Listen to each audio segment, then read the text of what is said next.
Hey guys, how's it going? So today is a perfect autumn day. It's so beautiful outside. These days are getting so rare, and when they happen, it's just so beautiful. The leaves are constantly falling, it's pretty windy, it's very sunny. Look at these colors in here. So I hope that set an excellent mood for this video. Today I wanted to show you all the steps in me going through an Etsy commission. So somebody reached out to me through Etsy, asked me if I could use their material in a resin project. And of course, I love any opportunity to try something new, especially if I'm getting paid for it. Hello, yes, why not? And I wanted to document it for you guys. So the materials that I've been asked to use are beautiful stones found at the beach, along with a little bit of sand. She gave me quite a bit of creative liberty with it. So in these half sphere molds, we're gonna just experiment a little bit. So one of my favorite things about getting commissions on Etsy is the little personal story that comes along with everything. These are just real people and just want to commemorate a moment or a memory. And for this one, it's to commemorate her grandmother, and that just makes it a little bit more special. So with that said, we just gotta collect our materials, get the molds clean, and get started. Hopefully nothing goes horribly wrong, but either way, thanks for watching. At first, I spent a little bit of time getting familiar with the materials that I'm planning to work with, grouping a good variety of sizes and colors and shapes, and just seeing how it will fit in the mold properly. So with a little tiny base of resin, I placed the rocks on that hardened surface, just so they sit a little bit deeper inside the mold. And this is what I plan to do for the second half sphere as well. Just pour in a little bit of resin, so there will be a little bit of a magnified effect when you pop them out of the mold. That little bit of distance makes a big difference, and I think it looks really pretty, so I make sure to put my materials on the second layer of resin and submerge the rocks fully and let this cure for a few hours until it's ready for its base layer of a mixture of resin and beach sand. So I kind of lost the footage of me mixing in the layer of beach sand, but it didn't take a lot of sand to pigment the resin really well, so I just poured about ½ an inch of that into the mold and started to work on the next piece a little bit more. So the customer that ordered this wanted this coral speckled stone to be used specifically in this project, so I decided to use it for the center and put it at the forefront of the piece, only letting the resin harden a little bit before placing it in the mold and letting it harden the rest of the way before adding even more stones into the second layer of resin. This just creates a little bit of dimension in the piece, and I think adds a little bit of focus to this coral stone. And since for this piece I wasn't going to add any of the sand to the bottom, I wanted it to have a little bit more dimension in a different way. And then filled it with resin. There's somebody singing outside. Welcome to downtown Toronto.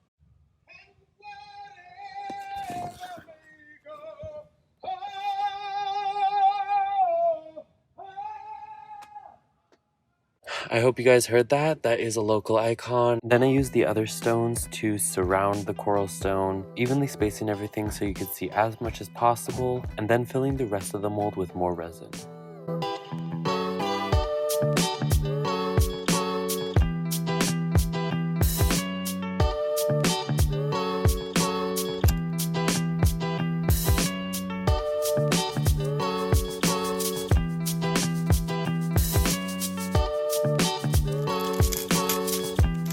Now that we have the body of these pieces all done, I need to unmold them and get started on perfecting the full look. I doubt these pieces will come out without any imperfections, but we will make them perfect, so just with a few touch-ups. So we examine how they are so far, and this one piece turned out surprisingly well.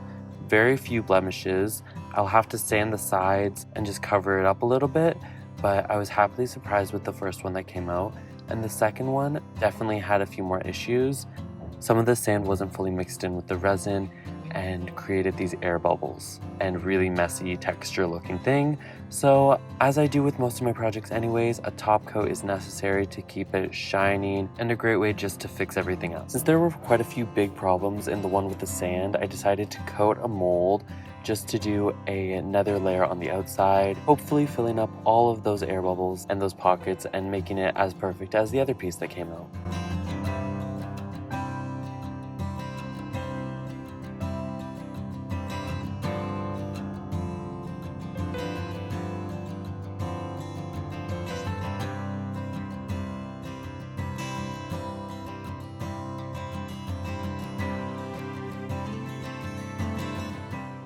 I coat the piece a little bit with a popsicle stick and some resin before I push it into the mold and cover up the back as well, just to make sure I don't miss any little spots. This sand ended up having such a cool texture on the inside. It was kind of unfortunate how dark it was. I would have preferred it to be brighter, but still achieved a lot of interesting textures and shapes within the sand. It definitely wasn't a flat surface how I intended. It had all these bubbly bumps, and I think that was because I put it into half-cured resin. But I was definitely intrigued by that random texture, random pattern that it made on the bottom, and since it was a background element and there was a lot of space between that and the rocks, I don't think it distracted anything too much. So even though the sand was pretty dark, I think it had some other really great elements.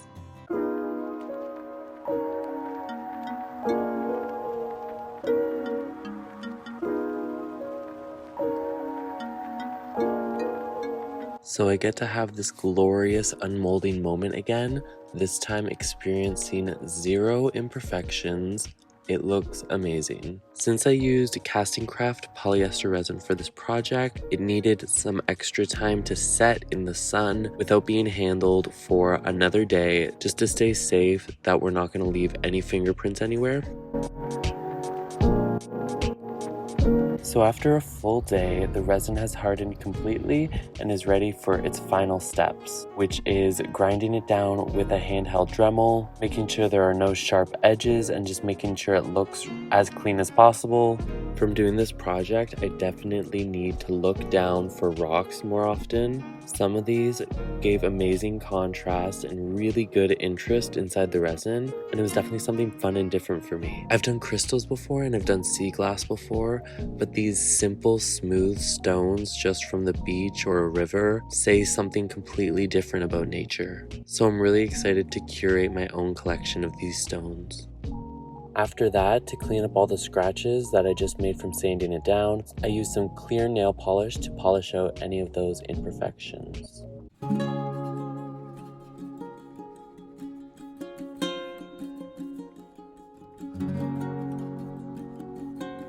So now that the stressful part of this commission is over and I'm really happy with the products that I've made, I need to package it up in a secure way to ship it.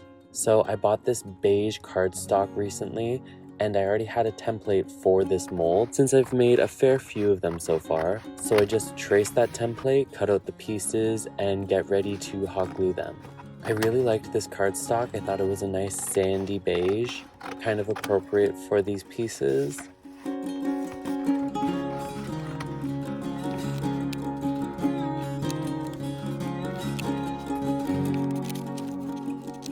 So I cut out the shapes using some scissors, leaving a little bit of tabs on the edges just to fold over to create some clean lines on the boxes. That's one of the most important things about making boxes look decent. I definitely don't have it down perfectly, but every time I make one, I get a little bit faster and a little bit cleaner. It has been a minute since I've made one, so these ones didn't turn out perfectly, but I had fun anyways. Since I'm on the road right now, I plug my hot glue gun into my power station, which works great, just to secure all the sides and just add any decorations that I might want.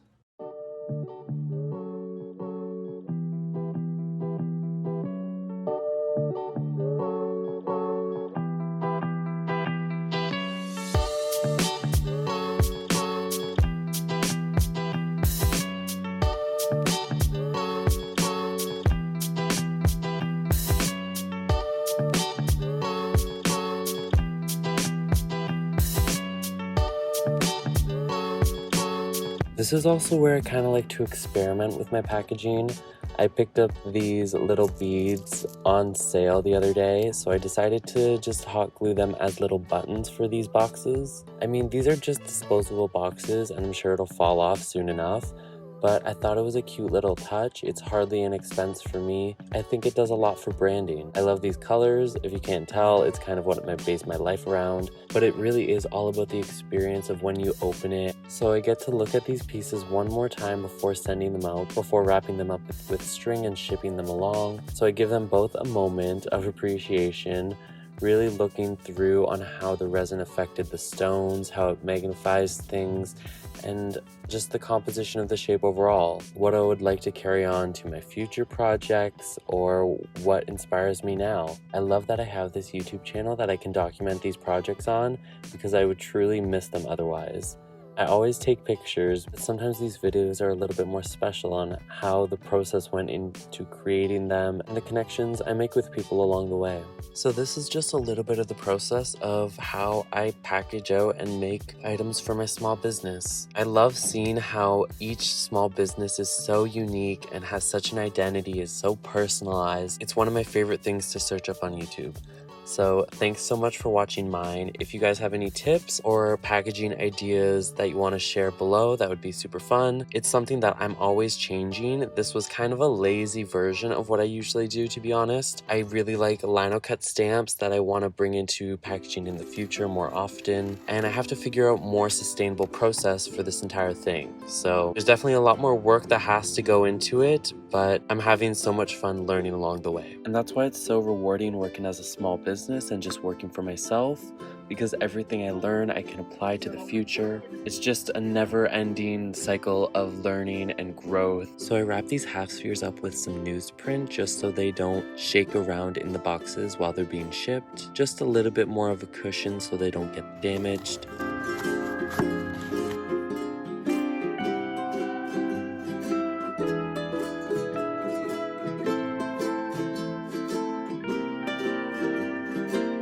And then one of my favorite parts, wrapping them up with some twine into little bows and making them the perfect little present. So I think the twine secures it a little bit better. I don't know, not too sure about that, but it's an excuse to do it. I use the twine to secure a little note that I write up for the customer, and I think these little touches are kind of what makes a delivery. So when you're shipping out an item, I think it's a great idea to personalize your store. And I write up a little thank you note and put them in the bubble mailer. Take all the measurements, dimension to create that postage label, and then I take it to the post office.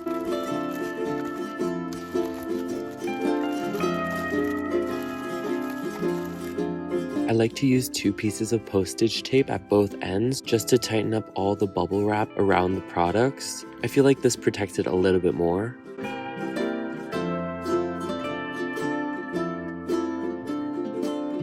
I'm really happy that I got to do this project, and it was super educational and fun. So thanks so much for watching, and I'll see you guys on the next one. Bye. I got these new lights for my van. They're really cute, especially at nighttime. Not so much during the day, but they're the best. I love them.